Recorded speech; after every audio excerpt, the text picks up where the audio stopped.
नमस्ते दोस्तों। सर्दियां आ गई हैं एंड इस टाइम पे ना पेरेंट्स काफ़ी पैनिक करने लगते हैं अपने नवजात बच्चों को, स्पेशली जो 1-1.5 महीने के नीचे होते हैं या फिर 3 महीने के नीचे होते हैं, उनको ठंड से प्रोटेक्ट करने के लिए। स्पेशली जो बच्चे सर्दियों में ही पैदा होते हैं, कहा जाता है उनको इस सर्दी से बहुत ज़्यादा बचाना चाहिए, बिकॉज ये पहली सर्दी है और इस टाइम पे बच्चे की इम्यूनिटी इतनी नहीं बनी हुई है। तो ऐसे में बहुत पैनिक करके हम बहुत सारी गलतियाँ भी कर जाते हैं, जैसे बच्चों को एक्स्ट्रा कपड़े पहना देने, मोटे मोटे कपड़े पहनाने। हमें ऐसा नहीं करना चाहिए। घर में कंटिन्यू ब्लोअर या हीटर ऑन रखना, वो भी हमें बिल्कुल नहीं करना चाहिए। तीसरी बात, बच्चे के सर को ढक देना, एक्स्ट्रा चद्दर वद्दर सोते वक्त उसको कर देना, ये भी हमें नहीं करना चाहिए। पानी से एकदम दूर कर देना, उसको नहलाना हिलाना बिल्कुल बंद कर देना, ये भी हमें नहीं करना चाहिए। तो हमें करना क्या चाहिए? तो सबसे पहली बात, आप बच्चों को लेयर में क्लोथिंग पहनाएं। यानी पहले जैसे इस तरह से मैंने इनर पहना दिया, उसके ऊपर से एक कपड़ा पहना दिया, काफ़ी है। जब वो रूम के अंदर, घर के अंदर बंद है तो सारे खिड़की दरवाजे बंद है, ठंडी हवा नहीं आ रही है, इट्स ओके। अगर बहुत ज़्यादा ठंडा है और आपको लगता है घर में ब्लोअर या हीटर की ज़रूरत पड़ने वाली है, तो ब्लोअर या हीटर ना जला के जो ऑयल हीटर होता है, मैंने आपको इसका वीडियो भी बनाया हुआ है जो हम घर में यूज़ करते हैं, मैं उसका लिंक आपको डिस्क्रिप्शन में दे दूँगी, तो आप वो यूज़ कीजिए। क्योंकि ऑयल हीटर जो रहता है वो हवा का जो मॉइस्चर रहता है ना, उसको बनाए रखता है। अदरवाइज़ अगर आप ब्लोअर हीटर यूज़ करते हो ना, तो बच्चों के स्किन से वो नमी खींच लेता है, ठीक है, बहुत ड्राई कर देता है एयर को जो आसपास होता है, जो कि बच्चे के हेल्थ के लिए बिल्कुल अच्छा नहीं होता है। ऑलराइट।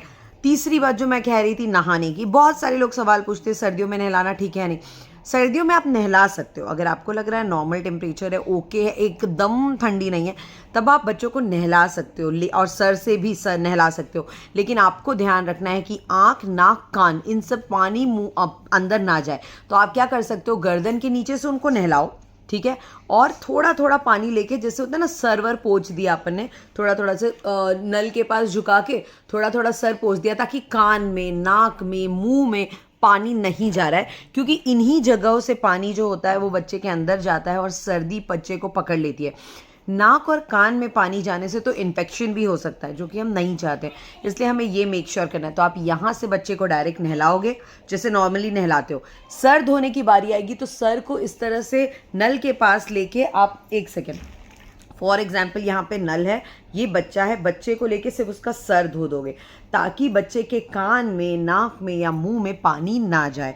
चेहरे को साफ करने की बात है तो कोई कपड़ा ले लीजिए, उसको एकदम सॉफ्ट कपड़ा हो, थोड़े गुनगुने पानी में इसको भिगा लीजिए, निचोड़ लीजिए, एंड इससे उसका चेहरा, उसके कान के पीछे, उसके गले के फोल्ड्स वगैरह में साफ कर दीजिए, एंड आपका बच्चा तैयार है। बच्चों को ना नॉर्मली नहलाना चाहिए, क्योंकि नहाने के बाद ना बच्चे बहुत अच्छी नींद आती है। लेकिन अगर आपको सर्दी जुकाम है, घर में सबको सर्दी जुकाम है, तो आप थोड़े दिन के लिए अवॉइड कर सकते हो। बच्चों को रोज़ नहलाना कोई कंपलसरी नहीं होता है, it's up to the child, ठीक है। नेक्स्ट बात जो आती है कि जो बच्चे को ना मसाज वगैरह वो आपको रेगुलरली देना है, उसमें कोई झिझक नहीं होना चाहिए। बच्चे को स्टीम, कई बार बच्चों के नाक बंद हो जाते हैं, तो स्टीम कैसे दें? क्योंकि ऑफकोर्स इतना छोटा बच्चा नॉर्मली तो स्टीम ले नहीं सकता। आप दो चीज़ कर सकते हो। पहला, जब आप उसको नहला रहे हो ना, तो जो बाथरूम है, अगर छोटा बाथरूम है तो बहुत अच्छा, नहीं तो जैसे हमारे यहाँ पे ग्लास का ये बना हुआ है, कैबिनेट टाइप बना हुआ है, तो आप वहाँ पे गर्म पानी को एक साइड में रख दीजिए, और उससे जो स्टीम निकल रहा है, बस उतना स्टीम ही छोटे बच्चे के लिए काफ़ी है। अदरवाइज जैसे फॉर एग्जांपल मैं यहाँ बैठी हूँ और मैं अपने बेबी को ब्रेस्ट फीड करा रही हूँ यहाँ पे, तो मैं नीचे स्टीमर लगा दूंगी, जो डायरेक्ट उसके नाक में नहीं आएगा, थोड़ी दूरी पे रहेगा, लेकिन उसके आसपास वो जो स्टीम रहता है ना, उसका जो हवा रहता है, वो क्या कहते हैं, सर्कुलेट करेगा, तो बच्चा उसको धीरे धीरे थोड़ा थोड़ा लेगा।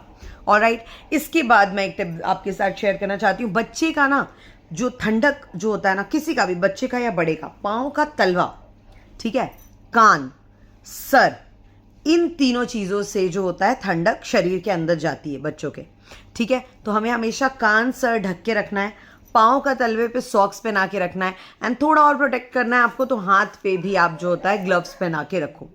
इतना करने से किसी भी एज के बच्चे को आप ठंड से आराम से बचा सकते हो।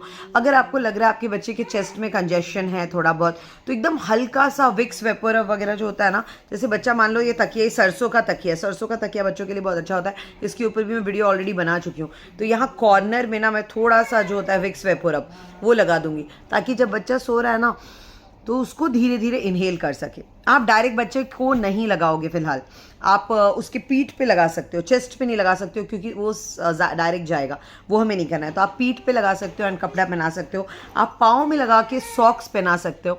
बस इतना आपको करना है and you have to be like you can stay relax. आप ठंड से बच्चे को अपने बचा लोगे। तो ये बहुत ही ईजी एंड बहुत ही वर्केबल टिप्स हैं, इनको फॉलो कीजिए प्लीज़। जो मैंने स्टार्टिंग में बताया कि नहीं करना है वो बच्चे के साथ मत कीजिए, क्योंकि बच्चा अभी बोल नहीं पाता कि मैं अनकंफर्टेबल हो रहा हूँ, और बच्चा अचानक से उसका बॉडी टेम्परेचर जो होता है ना वो हीट अप हो सकता है, विच इज़ नॉट गुड।